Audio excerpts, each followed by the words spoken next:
Iva Gomaboridan. Now ეხა იმათთან მისვა. Zak.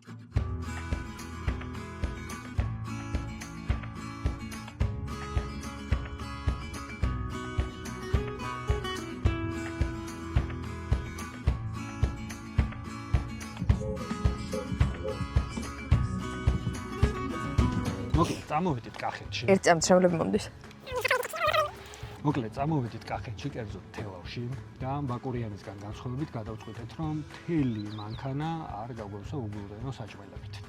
და უნდა გავტესტო, შეუძლია თუ არა ცელიაკიის მქონე ადამიანს თავისი პერსონალური საჭმლის გარეშე გადარჩენა. კახეთში გადარჩენას რა უნდა პრინციპში, ხო? კაი მწვადი, კაი ხაშლამა, კიტრი პომიდორი, კაი გუდის ყველი და თონის პური დავსუნავ და ეგ იქნება რა. შენი ამბავი ცოტა კედია, იმიტომ არ წამოვიღეთ საჭმელი, რომ ანიკა არ ყავს წამოყვანილი და იმიტომ არ ყვა გაძეძგილი მანქანა საჭმელებით რეალურად. შენ რაღაცნაირად გაკაჩავ რა. კახეთო ჩემო კახეთო და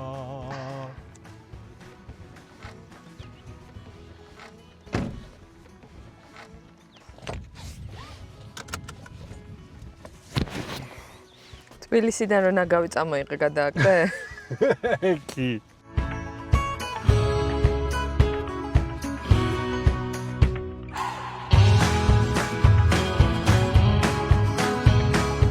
ამ გომბურზე მძღოლების გამოსწორებას საშველი ვერ დაადგა. ეხა ისე გადამისწრო მოსახვევში მანქანამ, რომ საპირისპიროდ მოძრავ მანქანას აი მართლა მილიმეტრებითაც და ცოტა რო არ ჩამეწია, ყველა ვარიანტში დაიმტრეოდა.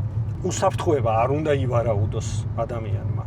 და ჩვენი მეგობარით ეგეთაც მაგას გვეუბნება, რომ არ არის აუცილებელი, რომ ვიფიქროთ, რომ გავძვრებით, გადავასწრებთ, დამინახავს, ის რაღაცას მოიმოქმედებს. სულ უნდა გვახსოვდეს, რომ უსაფრთხოებას ნუ ივარაუდებთ.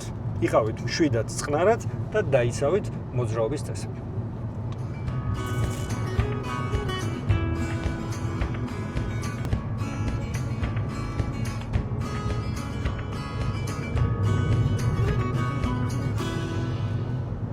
ვაგზელებ გადარჩენას უგლუტენო საჭმლის მარაგების გარეშე.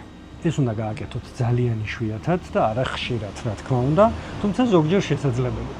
წამოვედით თელავში, შემოვედით ერთ-ერთ რესტორანში და შევუკვეთეთ მხოლოდ ისეთი საჭმელი, სადაც ზუსტად ვიცით, რომ გლუტენი არ არის. ბუნებრივად უგლუტენოა ეს ყველაფერი. თუმცა, რამდენიმე მნიშვნელოვანი გაფრთხილება თხოვნა მივეცით მიმტანს. ის რომ მაგალითად ნინისთვის პური და ჩემთვის ჭადი იყოს განცალკევებულ თეფშზე, წვადი შამფურიდან მოხსნან არა პურით, არამედ დანით, კარტოფილი არ შეწვან მაგალითად ისეთ ტაფაში, სადაც ხაჭაპური გააცხელეს. ეს რა თქმა უნდა არ არის სრულად უგლუტენო, შესაძლებელია რომ ეს კერძები შეიცავდეს გლუტენოს კვალს, მაგრამ ნუ ალბათ ძალიან მიზერული რაოდენობით. ამიტომ ამბობ, რომ აი ეს ამბავი შეგიძლიათ გაიმეოროთ, არ ვიცი, წელიწადში ერთხელ ან წელიწადში ორჯერ და არა ხშირად.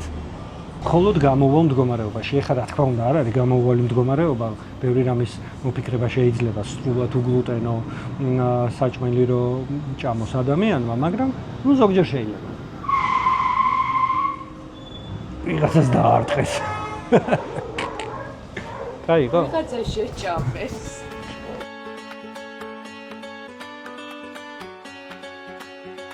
მენიუში არის ჭადი უგლუტენო HB-ის ლოგოთი. ასევე არის ძალიან გემრიელი ტყემჩო. ხბოს მწვადი, ხახვის რგოლებით. კიტრი პომიდორის სალათი ნიბზითა და წიწაკით. ეს გადადე. და მე და ჩემი ძმა მაგარი კმაყოფილები ვართ. ყველაფერი უგემრიელესი იყო. ერთადერთი ძალიან გამიკვირდა და წვადი ძლივს იღეჭებოდა, ანუ მაგას ჯობდა რომ გლუტენი ქონოდა, ოღონდ მართლა და ნორმალურად დაღეჭილიყო. უსიმპტომოდ ვარ ჯერჯერობით, მე მგონი გაამართლა ამ ყველაფერმა, თუმცა სიმპტომი ზოგჯერ შეიძლება საერთოდ არ მისცეს ადამიანს, მაგრამ გლუტენის კვალი და გლუტენი ზოგადად კი იცით რომ ძალიან საზიანოა ცელიაკიის მქონე ადამიანებისთვის. იცი რა არის გლუტენი?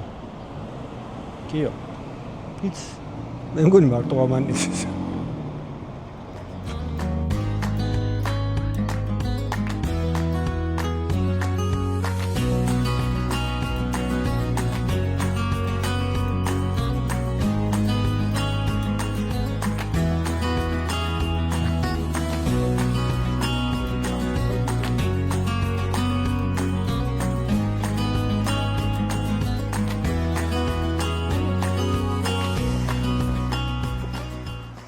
სადმიძურები. უჯარმის ციხეზე. მე არ ყოფილა რა არასდროს ხოთში. არ მახსოვს მე ვარ თუ არა ნამ. აი ხა აკრო ტიპი ხორბალს ამოიტანდა. და ვინმე მოეთყოდა რომ მე ხორბალს ავჭამ. აუტანლობა მაქვს ხო დავარხავდნენ ახლა. როგორ გგონია ძველ საქართველოში გლუტენთან რა დამოკიდებულება იყო? მგონი არის კლასიკურად ცელიაკია შეიძლება. არ იყო. აი ვიღაცას ექნება და თავუტან.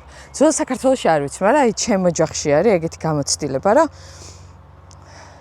აი ვიღებ დიდ ბაბუებს და იმათ ბაბუებზე რო არის საუბარი, რომ იმას არ უყვარდა რძე. არ უყვარს კარაქი, არ უყვარს ყველი და სინამდვილეში არ ჭამდა იმიტომ ცუდად ხდიდა და ლაქტოზის აუტანლობა ჰქონდა რა. მგონია რომ ეგეთი ვარიანტი იყო, რომ ვიღაცაზე ამბობდნენ, რომ იმას არ უყვარს პური. და სინამდვილეში ცუდად ხდიდა. არ ჭამდა. ერთი ეგ უნდა გამოვიკვლიო. მეც ისტორიული კონტექსტი ძველ საქართველოში გლუტენთან დაკავშირებული. შეგიძლია 10 წლის წინანდელი საქართველოთი დაიწყო, რომ ეგონათ, რომ ცელიაკია არ იყო აქ.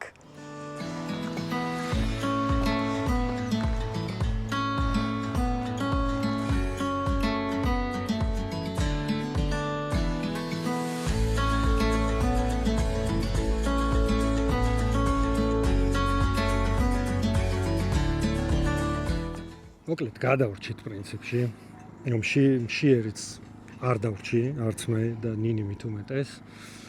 თუმცა, ჩემი რეკომენდაციაა, რომ შეიძინოთ უგლუტენო პური, ან რამდენიმე სნექი.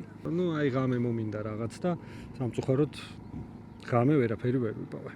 საუზმეც მაგრა გაგიჭირდებოდა პრინციპში, იმიტომ რომ სასტუმრო საუზმენად შემოგთავაზა და ძირითადად პურზე წასასმელი რაღაცები იყო და ნუ შეიძლება და იქ პურზე წასმის გარეშე რაღაც ყველი ან რაღაცა რომ ეჭამა ადამიანს. ხო, მე პური გაასწორებდა, ამიტომ გაიყოლა. პური ყოველთვის ასწორებს. მადლობა. მე უფრო მაღალი ვარ ვიდრე შენ, ხო? ახლა მე რო ესე კარგად უწარ შენი. შენ ზევით დგახარ. იბადარა. აუ რა ლამაზია.